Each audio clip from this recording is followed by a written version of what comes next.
Aqui eu trouxe também outra imagem que mostra mais ou menos algumas das aplicações das nanopartículas, principalmente na área médica. Eletrônica também é bastante conhecida, a área por apresentar a presença, né, de nanopartículas, e na indústria cosmética. Aqui eu trouxe uma comparação do porquê utilizar nanopartículas. Então, a relação área-volume que tu tem na estrutura bulk, tu utiliza um volume bastante grande para uma área superficial que tu vai utilizar apenas essas faces do teu quadrado, né? Se tu utiliza a forma de nanopartícula, tu vai aumentar consideravelmente a área superficial do que tu está utilizando. E então, para uma mesma massa, né, eu consigo aumentar muito a área superficial utilizando nanopartículas. Uma das aplicações mais interessantes que eu particularmente acho atualmente, uma das aplicações das nanopartículas é justamente na tecnologia de drug delivery, que eles utilizam principalmente na área medicinal.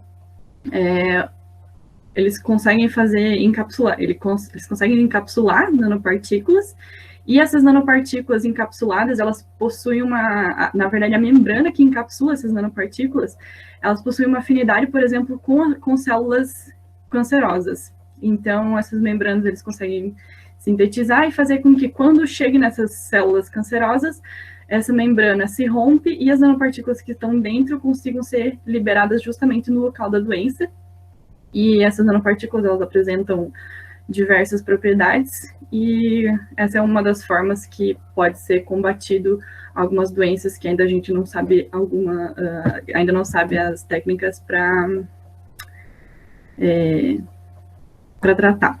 Então, o drug delivery, basicamente, é entregar a quantidade correta da droga, né, do medicamento, no lugar correto, no tempo certo, pela duração correta, né, do tempo na aplicação. Agora eu vou entrar um pouco na parte da aplicação do meu trabalho. Essa é a parte que eu desenvolvo no meu mestrado. Então, devido ao crescimento vertical das cidades, o aumento da poluição, né, o aumento de zonas industriais nas últimas décadas, provocou esse aumento de ambientes de ar-condicionado em ambientes internos. Então, hoje em dia é bem difícil essas construções altas terem ventilação natural. Isso provocou, né, um desenvolvimento ou um agravamento de problemas respiratórios associados à má qualidade do ar, sendo que a qualidade do ar justamente é um problema de saúde pública, né? O cobre é um metal amplamente utilizado como condutor elétrico, amplamente conhecido, né, em fios, nas fiações, e ele é utilizado também na agricultura, porque ele apresenta efeito fungicida, né, e ele possui um valor agregado bastante inferior quando comparado com metais nobres, como, por exemplo, ouro e prata.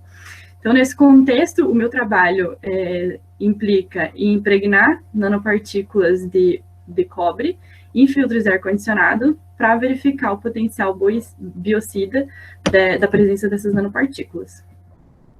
Aqui eu trouxe um estudo da Organização Mundial da Saúde, onde apresentou, chama Global Burden of Disease, de 2017, e a gente pode observar que em 1990, as doenças por infecção, as doenças de trato inferior, elas ocuparam segundo lugar nas principais mortes mundiais, no ranking.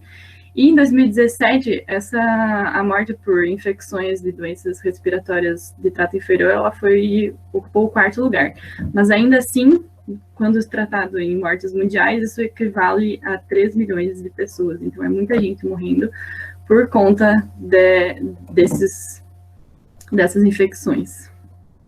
Então, o Ministério da Saúde fez um estudo aqui no Brasil, onde entre 2016 e 2016 houve um aumento de 15% das mortes em decorrência da poluição atmosférica, sendo que isso corresponde a 44 mil mortes.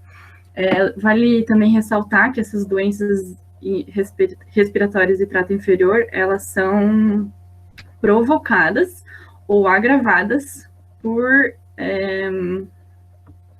pela má qualidade do ar. Então, além da pessoa ter uma predisposição genética, isso pode ser desenvolvido, desencadeado pela má qualidade do ar. Aqui eu trouxe alguns filtros, né, da empresa que me forneceu os filtros que eu estou utilizando na minha pesquisa, e as aplicações desses filtros, elas são bastante diferenciadas de acordo com a aplicação. Então, vai muito do consumidor o filtro que vai escolher para utilizar em determinado local. Então, eu trouxe algumas configurações aqui de filtros, né, que para mim, quando eu fui lá, foi um mundo novo, justamente por nunca ter tido tanto contato. Mas aqui existem algumas aplicações de filtros, eu não sei exatamente falar quais filtros são específicos para quê, mas de acordo com a demanda, né, eles recomendam algum tipo de filtro para específico. Essa mesma empresa, ela trabalha com filtros manga também, que é na filtração industrial, eles trabalham fazendo as gaiolas e também as mangas filtrantes. E essa empresa me forneceu 3 diferentes tipos de filtros com espessuras diferentes. Eu fiz o teste com esses 3 filtros antes de determinar um para estudar, mas esse daqui ele apresenta uma espessura maior, com uma eficiência de filtragem de 95% para partículas de 7 micrômetros.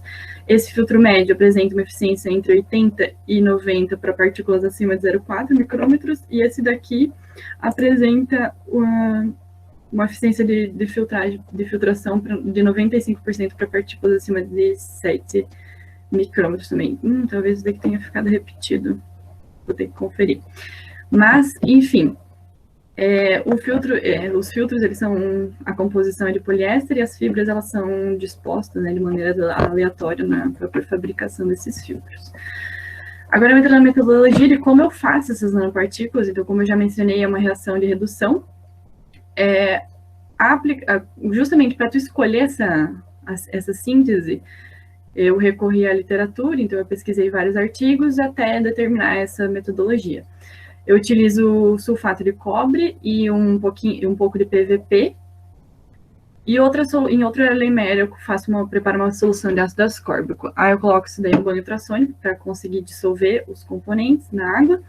Depois eu faço ajuste do pH, aqui inclusive tem uma imagem, eu ajustando o pH dessas soluções até pH 7. Depois eu volto para o banho ultrassônico para tentar remover o máximo possível de oxigênio que tem dentro dessas soluções. Depois eu coloco isso sob agitação a 70 RPM e a temperatura de 60 graus Celsius. E acontece a reação de redução. Aqui é o tempo zero da reação, onde a coloração da solução é bastante importante nessas reações de redução, e ela vai mudando ao longo do tempo a coloração da reação até chegar a uma coloração avermelhada, marrom avermelhada, né? Então ela passa do amarelo para o laranja, vai trocando várias vezes de cor até reduzir totalmente o sulfato de cobre a cobre zero. Isso acontece em 4 horas. Aqui eu peguei uma imagem quando eu estou depois de centrifugar essas nanopartículas. Então, depois que terminou a reação, eu deixo por 24 horas na temperatura ambiente para essas nanopartículas sedimentar. E no outro dia, eu retiro o sobrenadante e lavo essas nanopartículas com água destilada e centrifugo elas para posteriormente ressuspender em água. Quando eu ressuspendo em água, eu ressuspendo elas em água até chegar a uma solução de 0,1% em massa. Aí eu entro em algumas metodologias que eu tenho desenvolvido, né, que eu tenho feito para caracterização dessas nanopartículas. Uma delas é o potencial zeta e zeta sizer, é o mesmo equipamento para essas duas medidas. Essas duas medidas, elas correspondem. O potencial zeta, ele é uma medida de estabilidade da minha suspensão, ou seja, eu tenho uma suspensão com partículas e eu vou ver a tendência dessas partículas de ou se aglomerarem ou precipitarem. Então, é uma medida que varia entre 100 e menos 100 mV, e isso corresponde à magnitude, né, de repulsão ou atração eletrostática entre as partículas. Que essas partículas, elas têm carga, então elas têm uma tendência de atrair ou de se repulsar. Então, os valores de zeta próximo a 100, tanto mais ou menos 100, elas indicam uma suspensão, na verdade, que está ao contrário. Os valores de entre 30, mais 30 e menos 30 é uma suspensão estável, e acima desses valores corresponde a uma suspensão instável. Além disso, o Zetasizer ele consegue prever uma ordem de grandeza, né, uma medida de tamanho dessas partículas, e essa medida ela é feita com base no movimento browniano das partículas. Então, é emitido um espalhamento de luz dinâmico, e isso consegue, através de cálculos, fazer uma medida do tamanho dessas nanopartículas. Até porque partículas menores elas se movem mais rapidamente do que partículas maiores. Então, outra análise é o MEV, que eu sei que acho que tem aí por Bagé também, porque a gente fazia essas análises em MEV, mas basicamente o princípio de funcionamento do MEV é quando, por exemplo, tu compara um microscópio óptico, o microscópio óptico ele tem lentes de vidro com concavidades diferentes que tu consegue aproximar uma amostra até várias vezes a visão humana. E o princípio de funcionamento do MEV, o microscópio eletrônico de varredura, justamente ele se assemelha, mas o princípio de funcionamento ele é bem diferente. Então, é emitido uma fenda de elétrons através do aquecimento de uma amostra que passa aqui por todo o sistema, né, do equipamento, até chegar na nossa amostra. E os elétrons, eles percorrem a amostra e são detectados por um detector de elétron, depois é amplificado e é mandado para o computador. Então, a gente consegue ver a estrutura tridimensional da amostra através dessa técnica de microscopia. Além disso, é feito um recobrimento de ouro para conseguir analisar a tua amostra, principalmente amostras biológicas, né? É bem necessário esse recobrimento de ouro porque aqui são condições bastante intensas, principalmente de vácuo, né? E, enfim, é um sistema que ele deve ser fechado. Aqui eu tenho o equipamento que eu utilizo, que é no LCE da UFSCar, e aqui é o porta-amostra, que é a emissão das fendas de elétron. Aqui eu acho que é o detector que envia para o computador essas imagens. Outra análise que eu faço é a difração de raio-x, onde esse equipamento ele corresponde a fendas de raio-x, um feixe, né, de raio-x que manda até a amostra. A amostra ela precisa estar na forma de pó seco e as amostras elas precisam ficar exatamente no meio do equipamento. Então é emitido um feixe de raio-x e esse feixe ele é difratado na mesma angulação e o equipamento ele consegue detectar e fazer um difratograma através dessas emissões e a difração de raio-x. Então, cada composto que a gente coloca, por exemplo, o cobre, ele tem um difratograma característico, com picos característicos, e o nosso difratograma que a gente tem é comparado com os padrões, para ver o que de fato a gente tem na nossa amostra. Então, é uma análise química que também pode ser feita análise de tamanho da distância interplanar entre os átomos, enfim. Outra parte do meu trabalho, depois que eu tenho essa suspensão na forma, essa suspensão de nanopartícula, na concentração de 0,1% massa-massa, eu faço a impregnação dessas nanopartículas no filtro de ar-condicionado, para fazer justamente os testes microbiológicos. Então, ao longo do meu trabalho, a gente observou que as nanopartículas elas se desprendiam. Então, a gente passou a fazer um tratamento químico também e comparar o tratamento químico, a amostra com tratamento químico e sem tratamento químico, só impregnada. Eu faço a impregnação com um borrifador comercial, bastante simples, eu boto 10 ml de nanopartículas numa área de 12 por 12 centímetros, e depois eu deixo em estufa secando a 50 graus Celsius, uma temperatura não muito agressiva, né, também para os filtros, durante 24 horas. Aqui eu trouxe o aspecto visual dos filtros impregnados, aqui é o sem tratamento químico, e aqui com o tratamento químico a gente consegue ver uma mudança na coloração. Provavelmente ocorre alguma reação, né, quando eu faço tratamento químico. Então, tem uma concentração de nanopartículas de 0,08 miligramas de cobre por centímetro quadrado nisso daí. A caracterização do filtro ela é feita quanto à permeabilidade. Então, quão fácil, né, qual é a minha queda de pressão, quão fácil é o ar de percolar esse filtro. Esse daqui é o equipamento que a gente utiliza. Aqui a gente tem um compressor que faz a compressão, ele limpa o ar também, passa por um filtro. o ar passa por esse sistema aqui. Isso daqui eu não utilizo, na verdade, né? Ele só, é só a linha que eu utilizo, então isso daqui serve para outras análises. Esse ar percola por toda a tubulação e chega aqui na nossa linha, que é o que a gente, que é o que eu de fato uso. Então, chega aqui na linha, aqui eu tenho o filtro, eu trouxe uma imagem amplificada, né? Aqui no meio a gente coloca o filtro, parafusa, e aqui eu tenho os medidores de queda de pressão entre esses dois pontos. Então, eu consigo ver a queda de pressão quando o filtro está no meio disso daqui. A gente usa um manômetro normal para aferir a queda de pressão. E aqui eu trouxe também essa parte aqui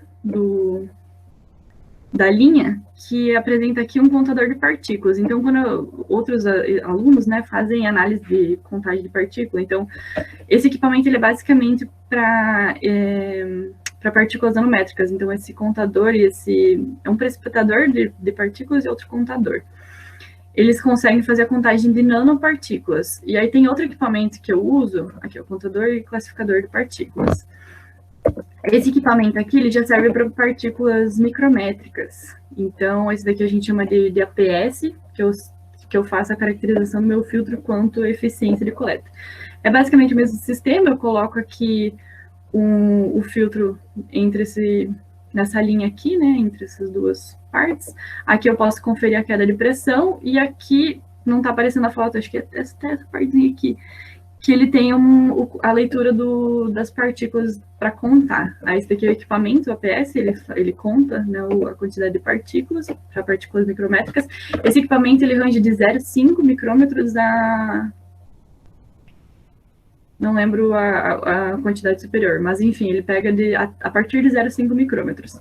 E aqui, essa caixa é onde a gente deposita, né, o material particulado. Eu trabalho com cal hidratada, e esse daqui é basicamente o sistema. Tem uma agulha que succiona essas partículas e passa por todo esse sistema, vem para cá. Então, hora eu faço a coleta de partículas aqui em cima, hora eu faço a coleta de partículas aqui embaixo. Essa diferença eu consigo ver a eficiência de coleta do meu filtro. Aqui eu tenho uma imagem mais amplificada, né, da agulha que succiona essas partículas. Aí eu entro na análise microbiológica. No meu trabalho, eu utilizei o método de contato, porque eu justamente trabalho com filtro, que é relativamente poroso, né? Então, é relativamente complicado trabalhar com o método do aula de inibição. Eu testei o aula de inibição, mas não foi muito legal, e aí eu utilizei esse método proposto por Bortolazzi e colaboradores. Ele consiste, basicamente, numa suspensão bacteriana que a gente faz no laboratório. Eu utilizo 2 ml dessa suspensão bacteriana num tubo Pendorf, é tudo esterilizado em autoclave. Posteriormente, eu adiciono também uma amostra do filtro de 1,5 por 1,5 centímetros, e eu deixo isso daqui sob agitação por 4 horas a temperatura ambiente. Depois, eu tiro essas alíquotas, né, que ficaram em contato tanto com o filtro branco quanto o filtro impregnado, e eu faço diversas diluições para eu conseguir contar o número de bactérias que cresce, né, eu consigo fazer a contagem em placas disso daí. Então, eu faço as diluições até 10 na menos 5, e depois eu semeio 25 microlitros em cada... Eu faço duplicatas, então é 0, 0, menos 1, enfim, assim sucessivamente, para conseguir ter um range bastante grande de variação de crescimento, né? Então, eu consigo detectar. Depois eu vou trazer os resultados disso daqui. O teste em ambiente real, a gente está ainda em treinamento, né? A gente está testando. Eu já testei diversas vezes, mas ele é um pouco... Como a quantidade de micro-organismos presentes no ar é bastante variável, principalmente durante o dia, conforme o fluxo de pessoas, então acaba que está sendo uma análise bem complicadinha para fazer. Mas basicamente consiste num sistema onde eu coloco o filtro branco e o filtro impregnado concomitantemente no ambiente, e aqui tem as bombas de sucção, né? Então o ar, ele succiona o ar ambiente, passa por esse sistema, e eu tenho uma diferença, né, entre o que cresce no filtro branco e o que cresce no filtro impregnado, então eu consigo prever mais ou menos qual é a quantidade de micro-organismos no ambiente. Então, eu retiro esses filtros, eu diluo esses filtros em PBS, coloco em banho ultrassônico e também deixo sob agitação durante 2 horas. As análises consistem basicamente em diluição, e depois essas soluções elas são semeadas em placas, depois de dissolver essas bactérias. E posteriormente eu deixo em estufa, né, para posteriormente contar o crescimento de micro-organismos. Vale salientar também que esses filtros que eu coloco em ambiente, eu semeio ele em TSA, que é o agar, que favorece o crescimento de bactéria, e Saburro, que favorece o crescimento de fungos. Então, eu consigo ter uma noção. Aí eu coloquei um adendo, né, porque tudo que a gente faz nessas análises microbiológicas são bastante delicadas, então eu preciso descontaminar todo o ambiente com luz UV, eu uso uma capela de fluxo laminar para manipular todos esses equipamentos. Eu entro agora nos resultados, onde aqui eu tenho o difratômetro, a difratometria da minha amostra, e através do uso de um software, eu comparei os picos da minha amostra, então esse daqui é a minha amostra, né, o difratograma, e os picos padrões. Então, esse daqui é um pico padrão do cobre, aqui também do cobre, aqui do óxido de cobre. Então, eu verifiquei através dessa análise aqui que as minhas nanopartículas elas correspondem a uma mistura de cobre e óxido de cobre. Aqui eu tenho uma análise em MEV, aquele outro equipamento que eu mostrei para vocês. Então, a gente consegue ver justamente a estrutura tridimensional das fibras. Isso daqui é uma ampliação de escala de 200 micrômetros para sem tratamento químico, essas três aqui, e essas outras embaixo com tratamento químico, os dois tipos de filtro que eu testei. Então, a gente consegue ver que na aproximação de escala de 200 micrômetros tem esse aspecto visual das fibras, né, que elas são dispostas com bastante aleatoriedade. Aqui eu tenho uma aproximação de 20 micrômetros das fibras, e aqui eu consigo, então, verificar as minhas nanopartículas. Elas não possuem uma forma característica única, né? Mas a gente consegue ver que elas possuem praticamente elas são circulares, né? Então aqui a gente tem uma outra forma, aqui a gente consegue ver uma aglomeração de nanopartículas, porque elas realmente têm essa tendência de aglomerar. Então, aqui tem as aproximações das imagens. Aí eu trouxe um dos resultados também que é bastante promissor para a minha pesquisa, que é justamente análise microbiológica. Então, o grande objetivo do meu trabalho foi justamente verificar se a presença dessas nanopartículas elas apresentam um efeito biocida. Então, aqui eu trouxe as placas do branco, aqui são as análises mais concentradas, eu fiz triplicata, né? Então, são as triplicatas, e aqui, em cada triplicata, eu fiz uma duplicata. Então, aqui eu tenho a diluição 0, diluição -1, -2, -3, -4 e -5. Aí, o que acontece nessas análises? Eu consigo contar o número de colônias formadas e comparar, né, com os filtros com tratamento químico e sem tratamento químico. Aqui em cima para E. coli e Staphylococcus embaixo. Então, através dessas imagens aqui, a gente consegue ver que para E. coli e sem tratamento químico, eu consegui reduzir bem significativamente, né, o crescimento dessas bactérias. Não dá para ver, mas essas bolinhas elas ficam tão pequenininhas porque acaba que tem uma quantidade muito grande, né? Esse daqui é o contato com o branco. Mas isso foi ainda maior para Staphylococcus, então aqui eu tenho um crescimento bastante nítido, né? E aqui a gente teve uma morte das bactérias por conta da presença das nanopartículas. E aqui com o tratamento químico também a gente observou essa redução, principalmente aqui na Staphylococcus. Então, eu agradeço muito pela atenção. Eu não trouxe muitos resultados também, porque eu ainda estou em fase de desenvolvimento. Agora, com essa pandemia, eu acabei não indo mais para o laboratório. E eu espero que vocês tenham gostado.